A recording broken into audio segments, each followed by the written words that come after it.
As a researcher involved in large-scale policy studies, when results are taken up, the benefits to children are really fantastically meaningful.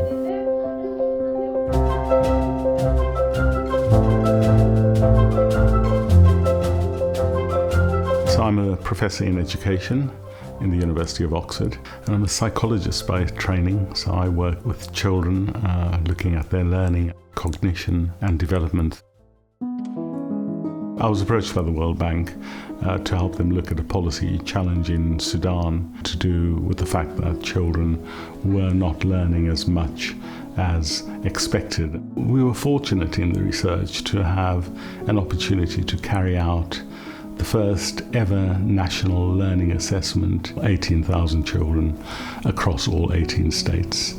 We used a short test based on a 100-word passage, and their reading speed was timed, and then for the government to carry out a number of small but important interventions, and an opportunity then to run a second learning assessment 3 years later.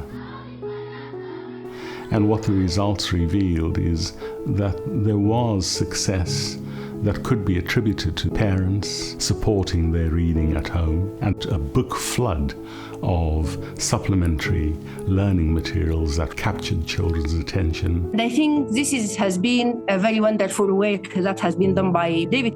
Unless you're having a good quality of reading, you cannot guide the students for their school life. So this research gives us a very good result to improve our system of education.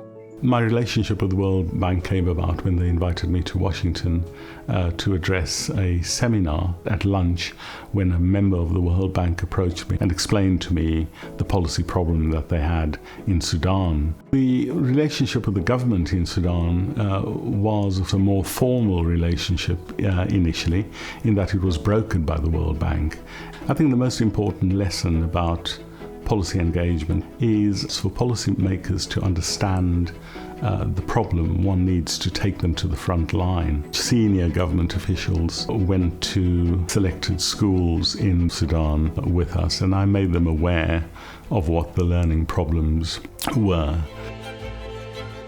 So the benefits for researchers of getting involved in policy work at this scale particularly is just an unimaginable access to fantastically large sample sizes and fantastic access to areas of an education system that one would not otherwise get through small-scale funded research.